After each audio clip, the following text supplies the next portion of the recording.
केंद्रीय मंत्री डॉक्टर जितेंद्र सिंह हाल में ही किस कंपनी में मिनी रत्न स्थिति श्रेणी वन से सम्मानित किया गया? सेंट्रल इलेक्ट्रॉनिक्स लिमिटेड में। रिजर्व बैंक द्वारा जून 2024 के जारी आंकड़ों के अनुसार मार्च 2024 तक भारत की विदेशी ऋण कितना हो गया? $663 बिलियन हो गया।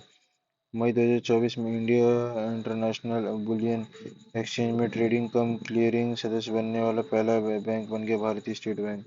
आईआईबीएक्स भारत का पहला बुलियन एक्सचेंज है जिसने 2022 में गुजरात में गिफ्ट सिटी में लॉन्च किया गया।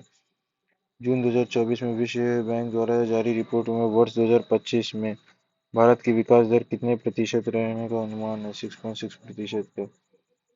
वित्तीय वर्ष 2023-24 में भारत में सर्वाधिक एफडीआई किस देश से प्राप्त हुआ है? सिंगापुर से। वह न्यू बैंकिंग स्टार्टअप जिसे हाल में ही आरबीआई द्वारा मोबाइल वॉलेट लाइसेंस प्रदान किया गया है? जुपिटर। 4 मार्च 2024 को कहां पर स्टेनलेस स्टील क्षेत्र में भारत में पहले हरित ग्रीन हाइड्रोजन संयंत्र उद्घाटन किया गया? हिसार, हरियाणा में। हाल में ही किस संस्था ने best conduct of business regulator की पुरस्कार जीता? सेबी ने। मोदी 3.0 के तहत हाल में ही प्रधानमंत्री आवास योजना के तहत कितने आवास का निर्माण की घोषणा की गई है? 3 करोड़ की। वर्ष 2015 में शुरू की गई इस योजना के तहत विगत वर्षों में 4.21 करोड़ मकान का निर्माण किया गया है। जून 2024 में किस कंपनी ने भारत के सूचीबद्ध रक्षा शेयरों पर केंद्रित भारत का पहला इंडेक्स फंड प्रस्तुत किया? Motilal Oswal asset management company limited ने। हाल में ही मर्सर द्वारा जारी की गई रिपोर्ट के अनुसार प्रवासियों के लिए देश का सबसे महंगा शहर घोषित किया गया मुंबई को। जून 2024 में किस देश के न्यायालयों ने गोल्डन राइस की व्यावसायिक उत्पादन पर रोक लगा दी? फिलीपींस ने। जून 2024 में किस भारतीय बैंक ने का बाजार पूंजीकरण 8 लाख करोड़ के स्तर को पार कर गया? State bank of India. 5 जून 2024 में मोबाइल सारथी 2.0 किसके द्वारा लॉन्च किया गया? सेबी द्वारा। इन्वेस्ट इंडिया द्वारा हाल में जारी किए गए अनुमान के अनुसार भारत की ई कॉमर्स बाजार कब तक 3.25 बिलियन पहुंच जाएगी? 2030 तक। 14 मई 2024 को किस बैंक ने भारत का पहला virtual credit card pixel launch किया? एचडीएफसी बैंक ने। 15 मई 2024 को भारतीय डिजिटल प्लेटफॉर्म कंपनी फोन पे ने किस देश की में यूपीआई सुविधा लॉन्च की? श्रीलंका ने। अप्रैल 2024 में विश्व समूह द्वारा विश्व बैंक आर्थिक सलाहकार पैनल के सदस्य के रूप में किस भारतीय को नियुक्त किया गया? राकेश मोहन को। 24 मई 2024 को भारतीय रिजर्व बैंक ने वित्तीय वर्ष 2023-24 के लिए भारत सरकार को लाभांश के रूप में कितने लाख करोड़ रुपए का हस्तांतरण करने की मंजूरी दी? 2.11 करोड़ को। गेल इंडिया लिमिटेड ने मई 2024 में अपना पहला 10 मेगावाट क्षमता का ग्रीन हाइड्रोजन प्लांट कहाँ शुरू किया गया? विजयपुर, मध्य प्रदेश में। केंद्रीय विद्युत प्राधिकरण द्वारा मई में जारी गई आंकड़ों के अनुसार वित्त वर्ष 2024 में राज्य ट्रांसमिशन यूटिलिटीज द्वारा 1460 सर्किट किलोमीटर ट्रांसमिशन लाइन जोड़ने के मामले में कौन सा शीर्ष स्थान पर रहा? उत्तर प्रदेश। मई 2024 में आखिरी सप्ताह में किस अंतर्राष्ट्रीय रेटिंग एजेंसी ने अर्थव्यवस्था पर भारत के दृष्टिकोण को स्थिर से सकारात्मक से संशोधित किया गया? S and P global ratings ने। संयुक्त राष्ट्र संघ के प्रवास एजेंसी द्वारा मई 2024 में किए जारी विश्व प्रवासन दिवस रिपोर्ट 2024 के अनुसार 2022 में प्रेषित धनराशि प्राप्त करने के मामले में 111 अरब डॉलर धनराशि प्राप्त करने के वाले शीर्ष देश का भारत। वित्त वर्ष 2023-24 में भारत का सबसे बड़ा व्यापारिक भागीदार देश रहा चीन। चेन्नई की स्टार्टअप कंपनी माइंडग्रोव टेक्नोलॉजीज ने हाल में किस देश से भारत का पहला वाणिज्यिक उच्च प्रदर्शन चिप लॉन्च किया? Secure IoT. हाल में ही बजाज ऑटो ने किस नाम से दुनिया की पहली सीएनजी मोटरसाइकिल लॉन्च करने की घोषणा की? बजाज फाइटर। वह देश जहां मई 2024 में आखिरी सप्ताह में आरबीआई द्वारा 100 टन से अधिक सोना भारत वापस लाया गया? ब्रिटेन। रिलायंस इंडस्ट्री ने हाल में ही कहां पर देश के पहले मल्टी मॉडल लॉजिस्टिक पार्क का निर्माण शुरू किया गया? चेन्नई में। अप्रैल 2023 में जनवरी 2024 के बीच में कौन सा राज्य देश का सबसे बड़ा 30% योगदान इलेक्ट्रॉनिक सामान निर्यातक राज्य के रूप में उभरा? तमिलनाडु। हाल में ही भारत का कौन सा बंदरगाह वित्तीय वर्ष 2023-24 में भारत के शीर्ष कार्गो हैंडलिंग बंदरगाह के रूप में उभरा? पारादीप बंदरगाह उड़ीसा। जून 2024 की प्रस्तुत रिपोर्ट के अनुसार आरबीआई के बैलेंस शीट का आकार मार्च 2024 तक 11.08% बढ़कर कितने लाख करोड़ रुपए का हो गया था? 70 लाख करोड़ का। अंतर्राष्ट्रीय श्रम संगठन द्वारा 2024 के लिए अद्यतन वैश्विक बेरोजगारी दर अनुमान क्या है? 4.9%।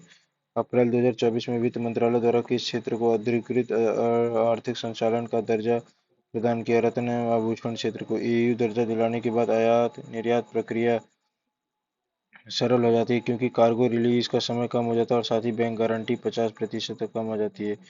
भारत सरकार को विद्युत मंत्रालय द्वारा 20 मार्च 2024 को किसी मिनी रत्न श्रेणी वन कंपनी का दर्जा प्रदान किया गया? Grid controller of India limited को। अप्रैल 2024 को चाइना को मोबाइल डेटा ट्रैफिक के मामले में पीछे छोड़ते हुए दुनिया की सबसे बड़ी उपभोक्ता कंपनी बनी रिलायंस जियो। अप्रैल 2024 में भारत में निर्मित इलेक्ट्रिक वाहनों का निर्यात करने वाली पहली बहुराष्ट्रीय कंपनी बनी फ्रांसीसी कार निर्माता कंपनी सिट्रोन। जून 2024 में आईफोन बनाने वाली कंपनी एप्पल को पीछे छोड़ के सेमीकंडक्टर बनाने वाली अमेरिका की कौन सी दुनिया की दूसरी सबसे मूल्यवान कंपनी बन गई? Nvidia corps. Nvidia market cap 5 जून 2024 को $3.6 ट्रिलियन का शेयर दिखता है। वहीं दुनिया की सबसे मूल्यवान कंपनी माइक्रोसॉफ्ट का बाजार वैल्यू $13.10 ट्रिलियन था। लंदन स्थित सेंट्रल बैंकिंग ने केंद्रीय बैंकिंग पुरस्कार 2024 के तहत किस बैंक को जोखिम प्रबंधन पुरस्कार के लिए मार्च 2024 में चुना? Reserve Bank of India. April 2024 में किसे 16वें वित्त आयोग के पूर्णकालिक सदस्य के रूप में चुना गया? मनोज पांडा। अप्रैल 2024 में जारी हुरून ग्लोबल यूनिकॉर्न इंडेक्स 2024 के अनुसार यूनिकॉर्न निर्माण के मामले में भारत विश्व की तीसरी रैंक है। मई 2024 में रिलायंस ने किस देश की किफायती 5G टेलीकॉम उद्यम लॉन्च किया? घाना में।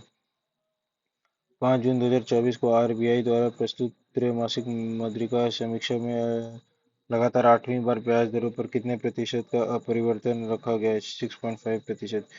केंद्रीय मंत्री हरदीप सिंह पुरी ने मार्च 2024 में कहां पर वैकल्पिक ऑटो ईंधन इथेनॉल 100 को लॉन्च किया? नई दिल्ली में। वह राज्य जिसके मांझली मखटू और पांडुलिपि पेंटिंग के मार्च 2024 में जीआई टैग प्रदान किया गया? असम। 24 फरवरी 2024 को प्रधानमंत्री मोदी ने 1.35 लाख करोड़ रुपए से अधिक का निवेश वाली दुनिया की सबसे बड़ी किस योजना की शुरुआत की? अनाज भंडारण योजना। 12 फरवरी 2024 को किन दो देशों ने अपने यूपीआई पेमेंट सिस्टम को लॉन्च किया? श्रीलंका और मॉरिशस ने। प्रधानमंत्री नरेंद्र मोदी ने पीएम सूर्य घर और मुफ्त बिजली योजना को कब लॉन्च किया? 13 फरवरी 2024 को। फरवरी 2024 में नीति आयोग ने बंजर भूमि को खेती और वनवीकरण के माध्यम से परिवर्तन करने वाली लक्ष्य करने वाली पहल की शुरू कर दी। Greening and registration of wasteland with agro forestry. वित्त मंत्री निर्मला सीतारमण 1 जनवरी 2024 को प्रस्तुत अंतरिम बजट 2024 को रेलवे से जुड़े किन तीन प्रमुख आर्थिक गलियारों का निर्माण की घोषणा की? ऊर्जा खनिज और सीमेंट गलियारा, बंदरगाह कनेक्टिविटी गलियारा, उच्च यातायात घनत्व गलियारा। पिछले दिनों उड़ीसा सरकार के किस उपज के लिए 100% राज्य वित्त पोषित एमएसपी योजना लाभा लघु वनजाति द्रव्य क्रय का शुरू किया? लघु वन उपज के लिए। अंतरिम बजट 2024-25 में भारत सरकार द्वारा लागत पूंजीगत व्यय की राशि क्या? 11.11 लाख करोड़। 1 फरवरी 2024 को घोषित अंतरिम बजट में 2024 में लखपति दीदी योजना का लक्ष्य 2 करोड़ से बढ़ा के 3 करोड़ कर दिया है। जनवरी 2024 की कंपनी उत्पादन लिंक्ड प्रोत्साहन योजना के लिए पात्र बनी पहली भारतीय ई स्कूटर कंपनी बनी ओला इलेक्ट्रिक।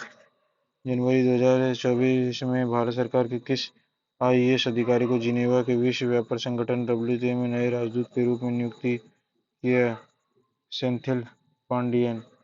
जनवरी 2024 में भारत सरकार ने भारतमाला परियोजना चरण 1 को पूरा करने का समय सीमा किस वर्ष तक बढ़ा दी? 2027 से 28 तक।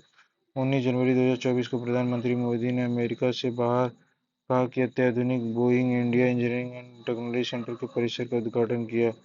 बेंगलुरु में।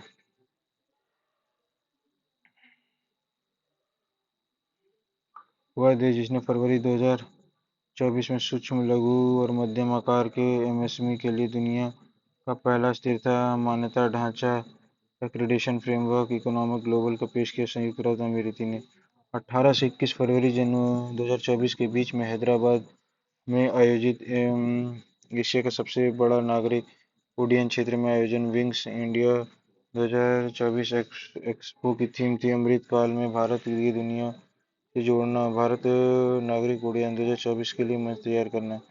हाल ही में कौन सा भारतीय फर्म प्रमाणन भारत करने वाली कंपनी बन गई? हल्दिया पेट्रोकेमिकल्स।